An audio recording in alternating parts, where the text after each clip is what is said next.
तुम्ही पूर्णतः राजकीय झालेला आहात, मग राजकीय तरी भूमिका घ्या. आणि मराठा समाजातल्या तरुण तरुणींचे अश्रू आम्ही नेहमीच पुसत असतो. आम्ही मराठा समाजासाठी 15-20 वर्ष तरुण तरुणींसाठी काम करतोय. मग त्यांच्या परीक्षा असेल, पदोन्नती असेल, अधिसंख्येचा विषय असेल, भरतीचा विषय असेल, प्रत्येक वेळेला समाजातल्या तरुण तरुणींच्या मागे आम्ही ताकदीनं राहिलोय. तुम्ही फक्त आता इमोशनल मराठा समाजाला राजकारणात ओढू नका. आम्ही सोबत आहोत. सरकारकडे आम्ही आपले दूत म्हणून, पोस्टमन म्हणून काम करू. परंतु जो काही राजकीय वास आता यायला लागलाय, कारण तुम्ही बसताय पुतळ्याखाली महाराजांच्या, आणि प्लॅनिंग काय, कुठल्या मतदारसंघात कोणाला उभं करायचं, कोणाला पाडायचं. तर मला वाटतं हे सगळं राजकीय सुरू झालंय. आणि मग तसं असेल तर खुली राजकीय भूमिका घ्या. तुम्ही मराठा समाजांच्या भावनांची अशा प्रकारे तुम्ही आपल्यासाठी उपयोग करून घेऊ नका राजकारणासाठी. आणि ते आता मराठा समाजाला कळून येतंय. माझ्याशी अनेक संघटनांचे नेते, मराठा समाजातले ठराविक लोक सुद्धा बोलतायत की आपली भूमिका योग्य आहे. आता आपल्या आंदोलनाचं राजकारण होऊ पाहतंय. आणि अजूनही विनंती आहे की राजकारण करू नका, आम्ही आपल्या सोबत आहोत. कोण बोलायला लावतोय मग हे सगळं? कोणाचे बोल नाही, आता कोणाचे बोल, ज्यांची भूमिकाच नाही. आमची स्पष्ट भूमिका आहे, मराठा समाजाला आरक्षण मिळालं पाहिजे, नव्हे ते दिलंय. ते कोर्टात टिकवण्याची हमी सुद्धा मुख्यमंत्री एकनाथराव शिंदे साहेबांनी सरकारने घेतले. ओबीसीतनं आम्ही देऊ शकत नाही हे माहीत आहे. सगळे सोयऱ्यांच्या संदर्भात त्या ठिकाणी प्रक्रिया सुरू आहे. आलेल्या ऑब्जेक्शनचा अभ्यास सुरू आहे. नोंदी तपासला, हैदराबादला त्या ठिकाणी लोक जाऊन आलेत. त्याच्यामुळे सरकार त्या ठिकाणी डोळे मिटून गप्प नाही ना.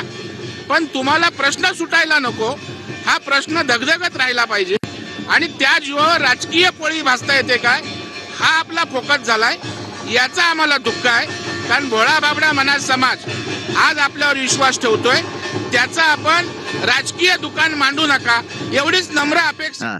एखाद्या शिंदेचे निवडून देते ना मराठी, पवारांचे देते, महाविकास आघाडी देते, नुसते तो हेच पाडीते.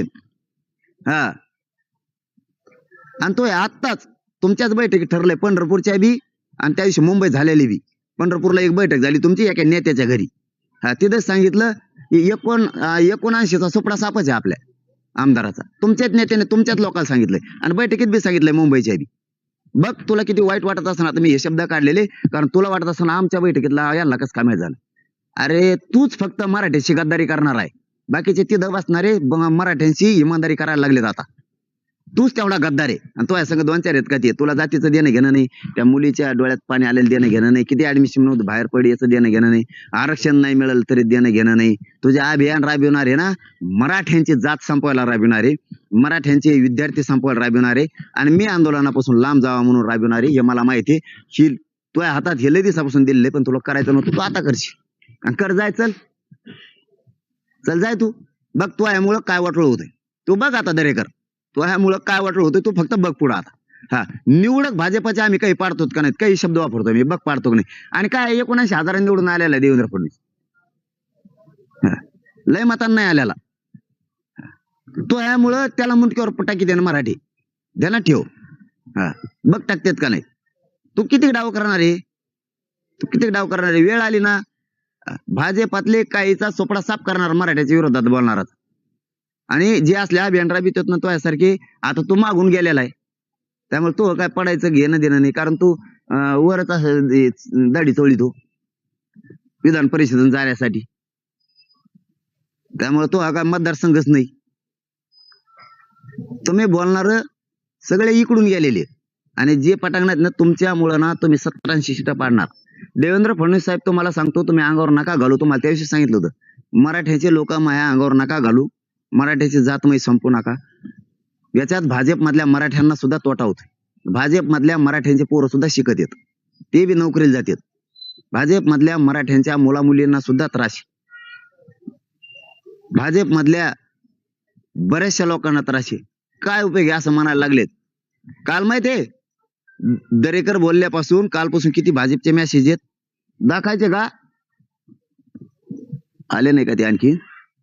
तुम्हाला मेसेजच दाखवतो आता, मी भाजपचा आहे असं लिहिलेलं आहे. पुरं मन उठलं भाजपपासून, आमचं दरेकर बोलल्यापासून. आमच्या लेकराच्या डोळ्यातले पाणी दिसाना याला. मी भाजपचा पदाधिकारी आहे, काय म्हणतात मी कट्टर कार्यकर्ता आहे, काय म्हणतात भाजप मधला मी RSSचा कट्टर कार्यकर्ता. मी मेसेज दाखवतो पण ते आले नाहीत वाटतं. आम्हाला मेसेज टाकलेत लोकांना. असं वाटतंय की आपली जात हे संपवायला निघाली की काय देवेंद्र फडणवीस या दरेकरच्या माध्यमातून. मी पुरावे दाखवतो प्रत्येक वेळेस, असं नाही बोलत. राजकारण नाही करत, राजकारण करायचं नाही म्हणून तर म्हणतो आमचं आम्हाला आरक्षण द्या, मला आणि माझ्या समाजाला राजकारणात द्यायचं. इतके भयानक मेसेज आलेत की ते भाजपने जर स्वतः वाचले तर त्यांना वाटत 100% आपले लोक चुकीचा पाऊल टाकायला लागले. 100%. काल दरेकर बोलल्यापासून काल तर पुरं वातावरण बिथारलंय भाजप